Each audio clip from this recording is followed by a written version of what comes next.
A dog that bit the silence. It was early March in rural Illinois, 2021. A Tuesday that began like most others on Maple Hollow Road, just outside the town of Macomb. The frost had started to thin on the cracked driveway of a weathered farmhouse, where 73-year-old Walter Jennings had lived alone for the better part of 15 years. Retired railroad mechanic, widower, partial recluse, some would say, and father to no one but a 7-year-old golden retriever named Cooper. Walter had never needed much: a wood stove, his morning newspaper, and a black-and-white photo of his late wife, Margaret, framed by the window that overlooked an empty cornfield. That and Cooper, the one soul who remained after everything else had gone silent. Cooper had never been just a dog. He'd shown up one day on Walter's porch during a snowstorm in 2015, a trembling, mud-covered pup with a tag that read only, "Return if possible, name Cooper." Nobody ever came looking. Walter didn't ask questions. He fed him, dried him off, and by morning, Cooper had claimed the empty recliner next to the fireplace, Margaret's old seat. In those early days, neighbors would nod politely when they passed the house. A mailbox leaning at an angle, wind chimes that hadn't made a sound in years, and inside, a man and his dog navigating the silence together. March 9th, 2021, 3:47 a.m. It began with a soft whimper. Walter had fallen asleep in his chair with the TV humming low. Cooper had been pacing, ears stiff, tail low, agitated in a way Walter hadn't seen before. Then the dog barked, once, sharp, urgent. Walter stirred. "Shut it, Coop. It's just the wind." But Cooper wouldn't stop. Then it happened. A sudden snap in Walter's chest. Not a sharp pain, more like a rubber band breaking somewhere behind his ribs. His vision blurred. The room tilted. He tried to stand, but his legs buckled. Cooper was at his side in seconds. Walter remembered the coldness of the floor. He remembered slurred thoughts. A feeling like his body no longer belonged to him. Then, pain. Sharp, blinding pain on his right forearm. Cooper had bitten him. Not a nip. A full bite. Hard enough to break skin. Walter gasped. "What the hell?" But Cooper barked again. Then he ran toward the landline phone on the wall, turning back and barking with such intensity it was almost human. Bleeding, disoriented, Walter dragged himself across the floor. He didn't fully know why. Maybe instinct, maybe trust, maybe the pain in his chest finally made sense. He reached the phone, dialed 911, collapsed. 4:11 a.m. McDonough County Dispatch transcript. Dispatcher, 911, what's your emergency? Walter, slurred. "I think I'm having my dog bit me and..." Dispatcher, sir, you're having trouble speaking. Are you alone? Walter, yes, dog, saved me maybe, I think. Dispatcher, stay on the line. Help is on the way.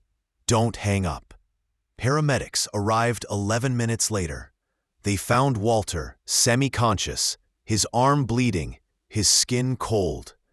Cooper was sitting between Walter and the door, not barking now, not moving, just watching.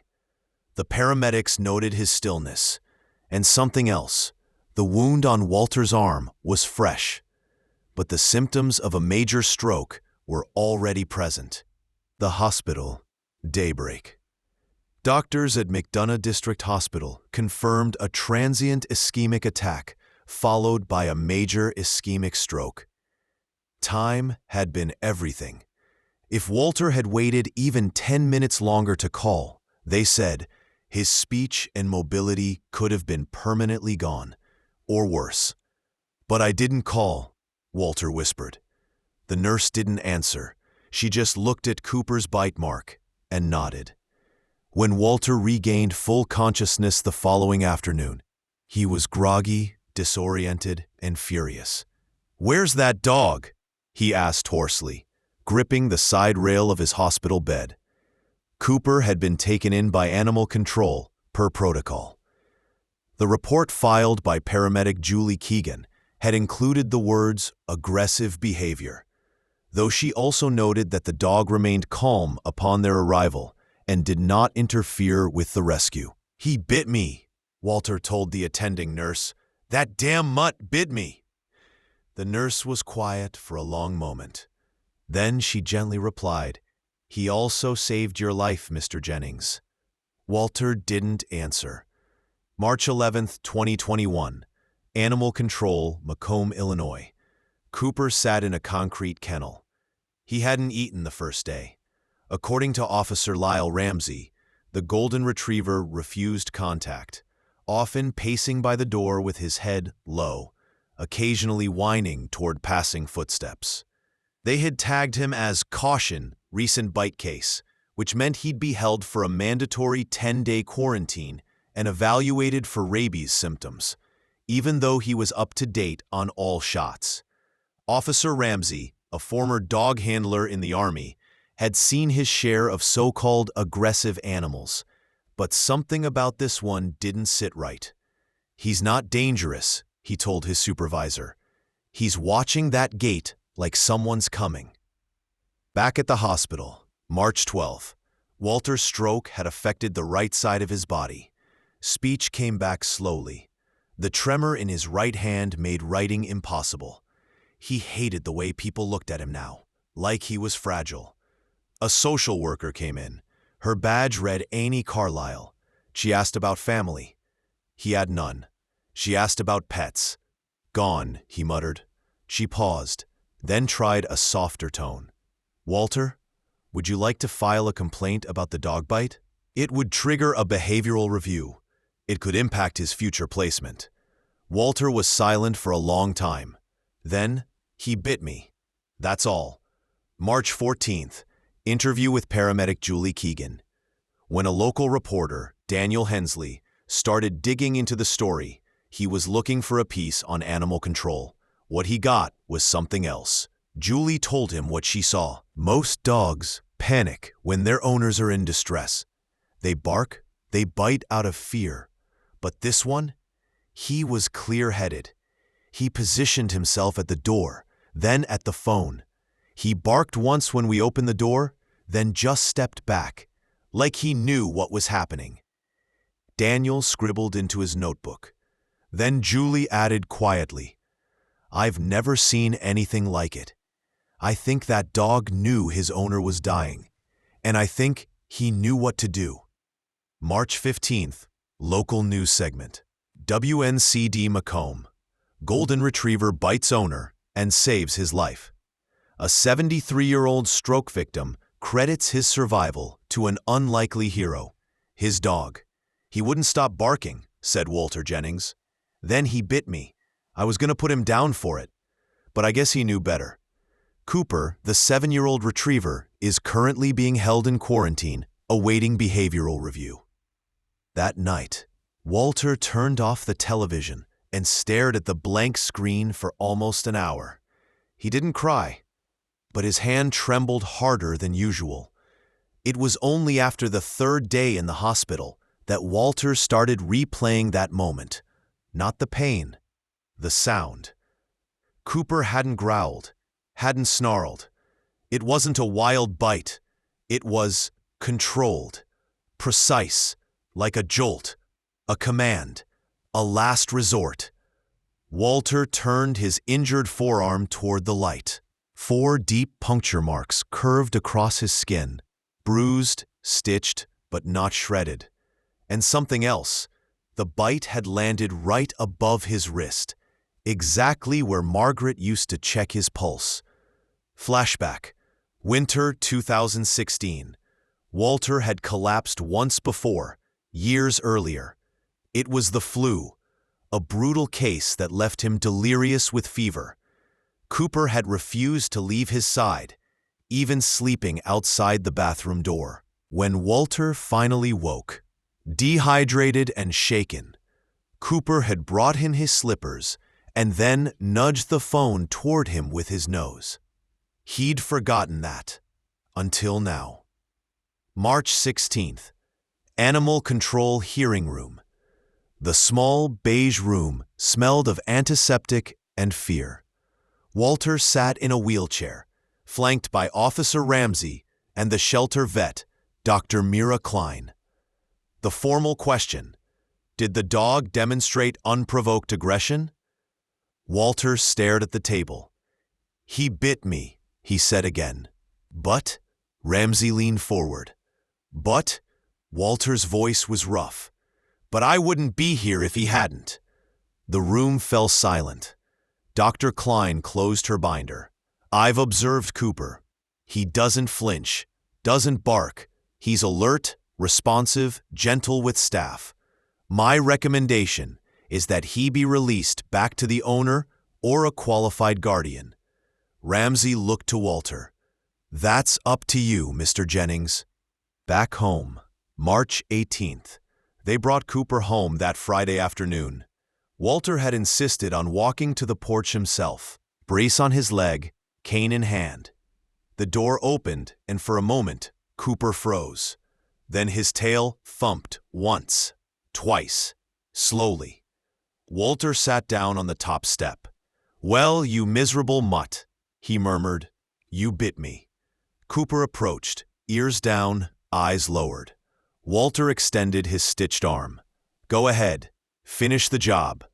Cooper didn't lick, didn't sniff. He just laid his head against the arm and let out a deep, exhausted sigh. That night, Walter didn't sleep in the recliner. He made it to the bedroom for the first time in months. Cooper lay curled at the foot of the bed, not moving, not even snoring, like he was keeping watch. Outside, wind moved through the cornfields, silent and unseen. But inside, for the first time in years, Walter didn't feel alone. He reached for the photo of Margaret. "She'd have loved you," he whispered. Walter's recovery was slow, stubbornly so. Physical therapy twice a week at the clinic in Morecambe. Speech exercises every morning, even when the words came out jagged and raw. But Cooper was there. When Walter struggled to lift himself off the couch, Cooper braced his body against his leg. When Walter slurred his words, Cooper would tilt his head, like trying to understand. When Walter got frustrated, fists clenched, breath heavy, Cooper never left the room, not once. The silence that used to press down on Walter like a heavy blanket had changed. Now it pulsed with meaning, presence. The house still didn't have voices, but it had company. April 2nd, Walter's first solo walk. 2 blocks, that was the goal.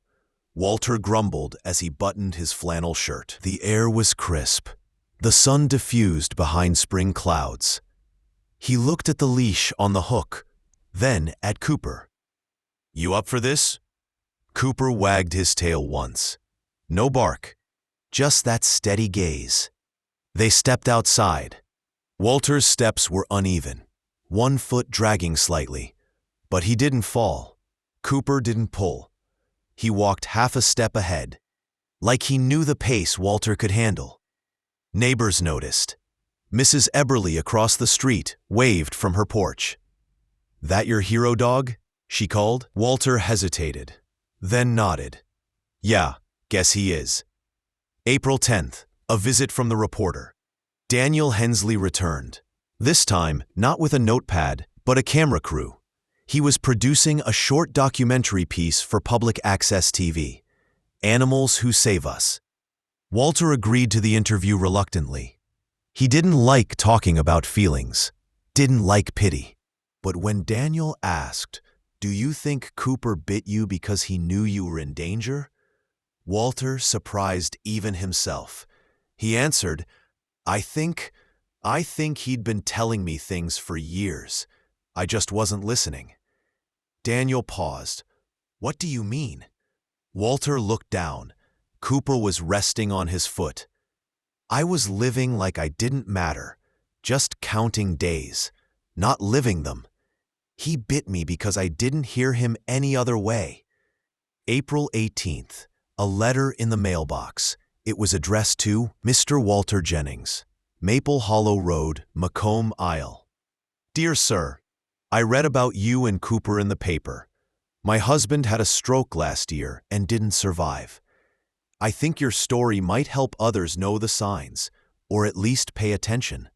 Thank you for sharing, and thank Cooper for me. Marianne Calloway, Springfield. Walter read the letter 3 times, then folded it carefully and placed it inside the photo frame behind Margaret's picture. He sat for a long time in silence. Then he said aloud, "I guess you weren't the only one trying to save somebody, boy." Cooper raised his head and wagged his tail once. Spring came late that year. The trees along Maple Hollow shed their last frost only in late April, as if reluctant to trust the sun again. Walter's balance had improved. He no longer used the cane indoors. But what changed most was how often he left the house.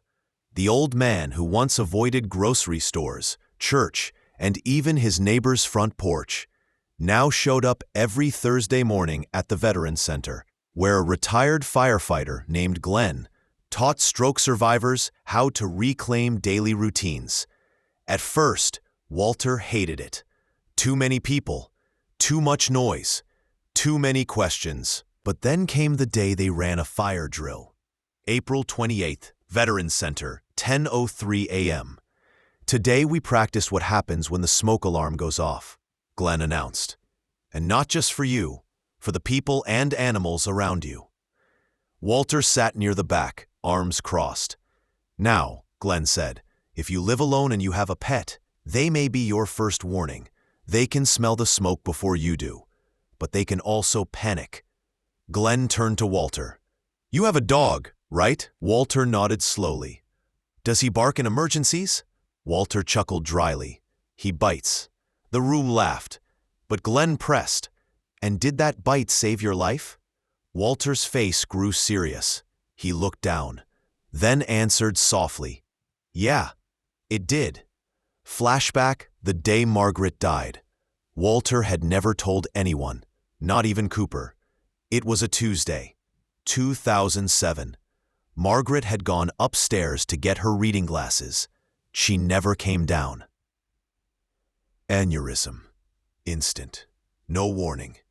He hadn't heard a sound. For years, the house had echoed with silence he never dared challenge. Until Cooper. That dog had broken it wide open, with teeth if necessary. That night, back home, Walter lit the fireplace for the first time in over a year. It wasn't cold. He just wanted to hear something besides the hum of the refrigerator. Cooper laid nearby, head on paws. Walter stared into the flames. You know, boy, maybe you didn't just save my life that night. Maybe you gave me a reason to care about it again. Cooper didn't move, just thumped his tail once. Then again. Walter smiled. Fire drill, he muttered. Guess I passed. May 2nd, unexpected visitors. There was a knock at the door. Not the usual mail carrier. 2 teenagers stood there, holding a large poster board. On it, a hand-drawn sketch of Cooper, mouth open mid-bark, above the words, "Not all heroes wear badges, some wear fur." Macomb Middle School, Animal Awareness Project. Walter blinked hard. What's this? One of the kids, Emma, smiled shyly. Our teacher read us your story. We wanted to say thank you. Can we meet Cooper? Walter opened the screen door. Cooper trotted out gently, tail wagging, head low. He sat in front of the children and let them pet him without protest. Walter looked up at the sky. Not a sound, but it didn't feel silent anymore. May 6th started like any other. Walter had slept better than usual. The physical therapist said his right hand was regaining small motor function, and for the first time since the stroke, he'd managed to button his shirt without help. Cooper had taken his usual place by the back door, watching birds through the screen and letting out small huffs of curiosity. Not barks, just gentle exhalations. But by early afternoon, the weather shifted.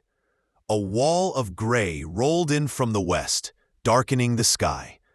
By 2 p.m., thunder cracked like a whip over the flatlands. Cooper stiffened. His ears twitched. He whined once and moved to the center of the room. Walter, distracted by the weather alert on his phone, barely noticed. 2:17 p.m., power outage. The lights flickered once, then died.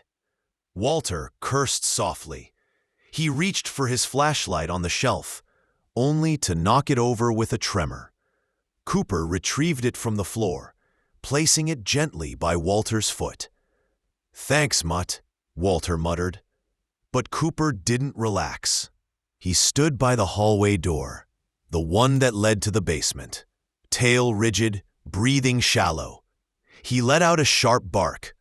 "Storm's just wind," Walter said. "No need for the bunker."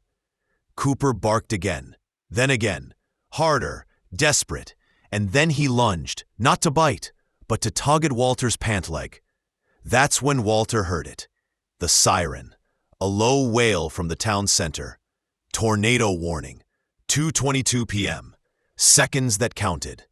Walter tried to move quickly, but his leg brace snagged on the carpet. He stumbled. Cooper circled back, pressing his body beneath Walter's arm to stabilize him. They made it to the basement door as wind howled through the windows like a freight train. Walter gripped the railing with one hand and Cooper's collar with the other. Step by step. By the time they reached the bottom, hail pelted the roof like gunfire. Walter sat on the old workbench chair, breath heaving, every muscle trembling. Cooper sat beside him, eyes fixed upward, ears alert. And then, silence. Not peace. The eye of the storm. 2:38 p.m. Aftermath. When they emerged, the yard looked like a war zone. A tree had come down across the road. Part of the roof over the kitchen had torn away. But the house still stood, and Walter was still alive. Cooper walked ahead, carefully avoiding glass.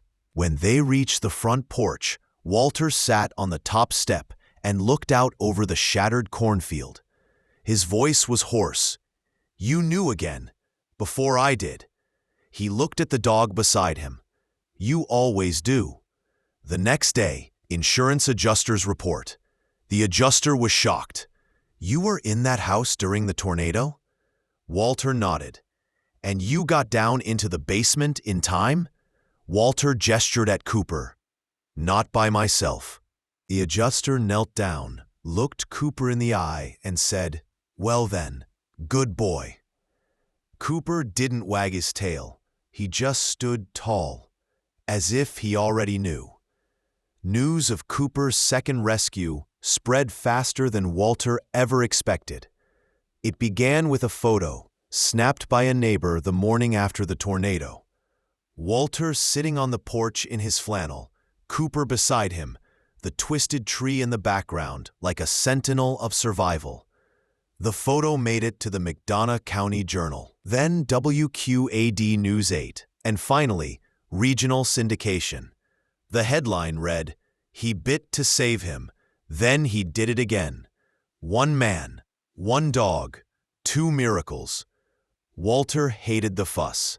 He didn't need sympathy or cameras, but when the county reached out, not for an interview, but an honor, he paused. May 21st, the courthouse lawn.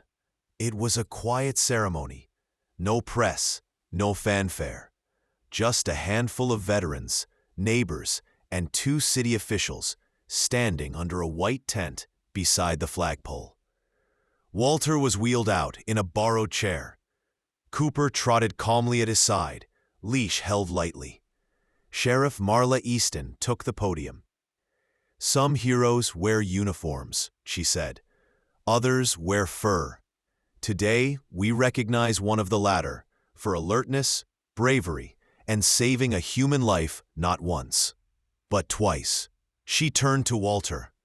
"Would you like to say anything?" Walter adjusted the mic. "I'm not good with speeches," he began. "But I'll tell you this. I used to think silence meant peace. I was wrong. Silence can be dangerous when you stop listening to what matters. This dog," he paused, voice cracking. "He broke that silence, and he didn't ask permission to do it." Applause. Gentle, respectful. Sheriff Easton stepped forward and clipped a bronze medallion to Cooper's collar. It read, "Cooper, for loyalty in the face of silence. May 21st, 2021, Macomb, Illinois." That evening, the porch. Walter sat with his hand on Cooper's neck, feeling the soft warmth beneath the thick fur. The metal clinked gently when Cooper shifted. "You know," Walter murmured, "you're the only one who's ever gotten me to talk this much. Not bad for a mutt who showed up in the snow." He took a sip of coffee. The breeze carried the faint smell of lilacs. Distant laughter echoed from the neighbor's yard. For once, Walter didn't mind the noise. "I should have said it a long time ago," he added softly. "Thank you." Cooper leaned closer. Didn't bark. Didn't move. Just listened. It was the first week of June when she came. Walter was in the kitchen, fixing himself a sandwich with one steady hand and one stubborn one. Cooper, as always, sat nearby, watching the toaster like it was an unpredictable beast. Then came the bark. One sharp, deliberate note, not frantic, not playful. The same kind of bark Walter had heard the night Cooper bit him. The kind that meant, "Pay attention." Walter moved toward the front door. Through the window, he saw a figure standing by the rusted gate, a woman in her early 30s, wearing a loose sweatshirt, jeans, and a faded cap. She held a folder in one hand. Her other hand rested lightly on the gate, as if she wasn't sure whether she belonged on the other side of it. Walter opened the door, Cooper beside him like a sentinel. The woman stepped forward. "Mr. Jennings?" she asked. He nodded. "My name's Dana Rollins. I think this was my dog." The past comes forward. Walter stepped out slowly, leaning on the frame of the door. "Cooper?" he asked, hesitant. She smiled sadly. "We called him Baxter." The name hung in the air. She reached into the folder and pulled out a photo, a puppy, golden and wide-eyed, beside a girl no older than 10. "My little brother had epilepsy," she said. "We got Baxter trained as a service dog. He was supposed to alert us before seizures, and he did, every time." Walter stared at the photo, the familiar tilt of the head, the calm posture. It was Cooper, no doubt. "What happened?" he asked quietly. "A car accident," she said. "We were hit crossing a bridge near Keokuk. I broke my arm. My brother was unconscious. Baxter got loose in the chaos. We searched for weeks." Walter looked at Cooper. "I found him the next winter. He just showed up." Dana wiped at her eye. "I'm not here to take him back. I just wanted to know if he was okay, if he was loved." Walter's voice cracked. "He saved my life, twice, and maybe more than that." An invitation. They sat on the porch. Dana told stories of the dog's early training, his quirks, his favorite toys. Walter told stories of long winters, the quiet mornings, and a bite that had woken him from more than just a stroke. Cooper sat between them, eyes moving gently from one voice to the other. Finally, Dana stood. "I should go," she said, "but would it be okay if I visited again sometime, just to say hi?" Walter nodded slowly. "I think he'd like that." That night, Walter placed the old photo Dana left behind next to Margaret's picture. Two pieces of his life he hadn't expected to hold in the same space.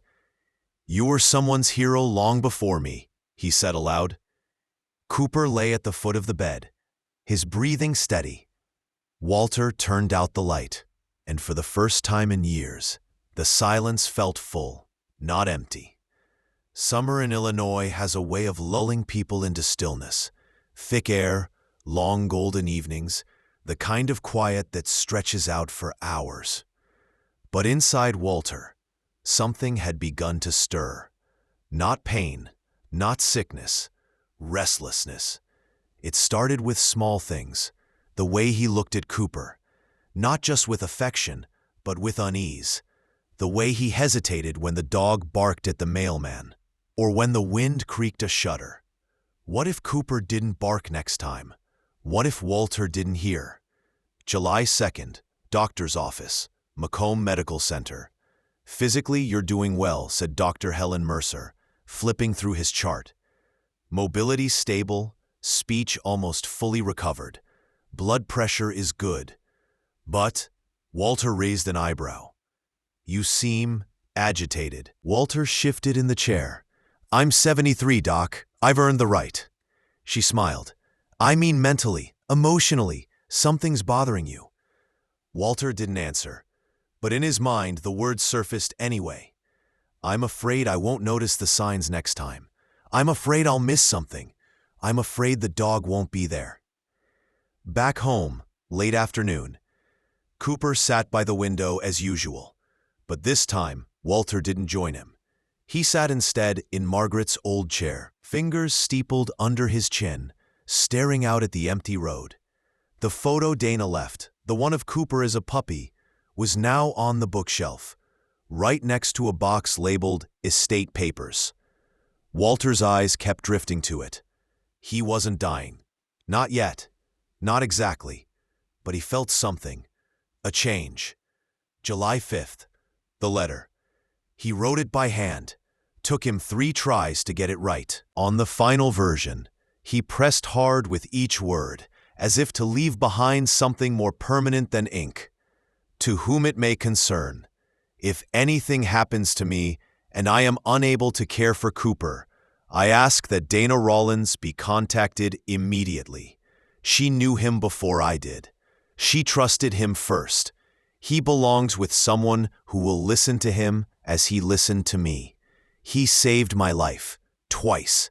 I owe him more than I can ever repay. Walter Jennings." He placed the letter inside the estate folder, sealed in an envelope with "In case of emergency" written on the front. That night, a summer storm rolled in. Nothing serious, just thunder in the distance, soft flashes on the horizon. But Walter didn't sleep. He lay awake, one hand resting on Cooper's back, fingers gently rising and falling with each breath. "Don't let me go quiet," he whispered.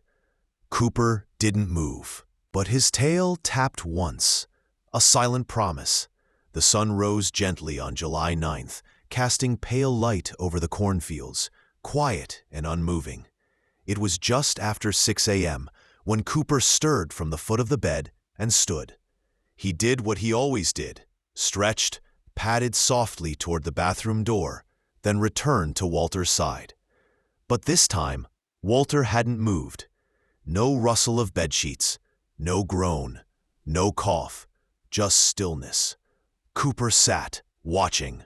A minute passed, then 2. He rose, circled the bed, placed a paw on the edge of the mattress, and let out a soft, low whine. Still, no response. 6:13 a.m. The bark. It came loud and sudden, one sharp, piercing bark that echoed through the house. Then silence. Then another, urgent. Then 2 more in rapid succession. Cooper ran to the hallway, then to the front door. He began scratching at it, barking louder now, a rhythm that had once summoned paramedics in the middle of the night. This time, it summoned a neighbor. 6:25 a.m. The knock at the door. Mrs. Eberly lived 2 houses down. She'd heard the barking. It wasn't normal. Not frantic, not aggressive, just insistent. When she reached the porch, she saw the front door was cracked open, and Cooper stood inside, tail stiff, gaze locked on her. "Walter," she called. "Everything okay?" No answer. Cooper turned and trotted down the hall, then came back, looked at her again. She entered slowly, found him in the bedroom.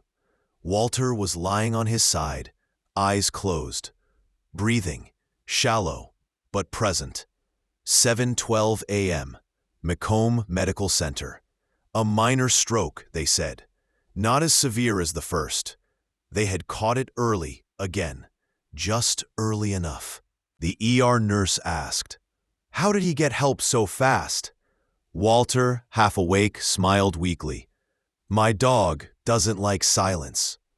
Later that day, Walter sat in a hospital chair, hand trembling slightly as he held a cup of water. A nurse had just left.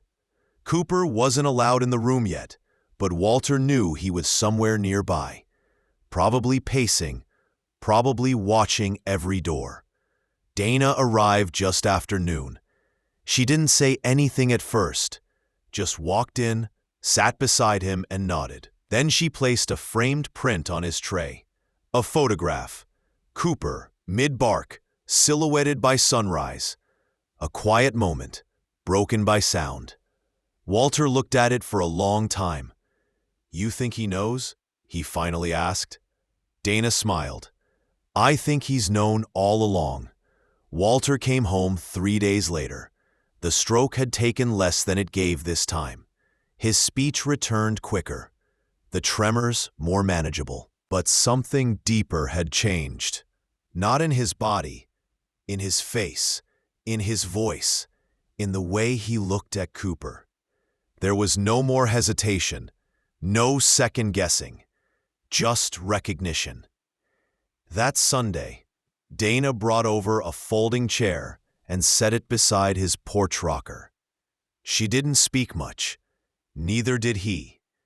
They simply sat there, Cooper between them, eyes on the horizon, ears flicking occasionally at the sound of wind or a distant car. It wasn't a conversation, it was a vigil, for what had passed, for what might still come. July 15th, unexpected letter. A small envelope arrived without a return address. Inside was a card with a gold border and the words, "In honor of Cooper, a lifesaver. Your dog's story inspired my husband to finally get a checkup. They found a blockage just in time. We don't know you, but we owe you more than words can say. Bless you both." Anonymous, Indiana. Walter read the letter twice. His eyes misted, but he didn't cry. Instead, he handed it to Dana. "She should know," he said, "that it wasn't me." That night, a sound on the wind. Cooper stirred sometime after midnight.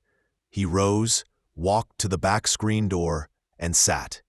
Walter followed slowly, pulling on his robe. "What is it, boy?" But Cooper wasn't barking. He was listening. Far off from across the fields came the slow roll of thunder. Not a storm, just a reminder that not all silence is empty. Walter sat beside him, hand resting on Cooper's back. "You waited, didn't you?" he whispered. "Waited for me to hear it." Cooper leaned into his touch. The thunder rolled again. July 18th, one last note. Walter sat at the kitchen table, a worn notebook open before him. He began to write. "To whoever finds this, if I'm not around, don't worry. It means I listened. It means I heard him, finally, and I'm not afraid of the quiet anymore. Walter." He closed the notebook, slid it beneath Margaret's photo, and let out a long breath. Behind him, Cooper exhaled too, like they had shared the same thought at the same time. August came soft that year. The cornfields outside Macomb stood tall and golden, rustling like whispers in the wind. The days grew slower. The porch shadows stretched longer. And Walter, for the first time in years, didn't resist them. He wasn't sick, not dying, but something inside had settled, a kind of peace he never thought he'd earn. August 4th, one last walk. Walter didn't tell anyone. He just put on his shoes, pocketed a dog biscuit, and opened the front door. Cooper followed instantly, no leash needed. He always knew when the walk was different. Not for exercise, not for therapy. For goodbye. They walked slowly, side by side, to the old wooden bench by the tree at the edge of Walter's property. The same tree where Margaret used to sit with her book and a glass of iced tea in the summers. Walter eased himself down. Cooper sat beside him. They sat that way for a long time. No words, no sound. Just the rustling of leaves and a single crow calling in the distance. Walter reached into his pocket, broke the biscuit in half. "I won't need many more of these, boy," he said softly, "but I think you already knew that." Cooper took the biscuit gently, then laid his head on Walter's knee. August 6th, morning. Walter Jennings passed quietly in his sleep. No pain, no struggle. When Dana arrived later that morning to check in, she found Cooper lying by the bed, alert, unmoving, watchful. A vigil once more. Walter's final notebook sat open on the nightstand. Its last page read, "Silence never saved me, but he did. And when it mattered most, he bit the silence." Epilogue. 6 months later, Dana took Cooper home, not as a keepsake, not as a symbol, as family. He adjusted faster than she expected, as if he'd always known the way. Her children adored him, and when her youngest had a seizure scare that winter, Cooper was at his side before she even reached the hallway.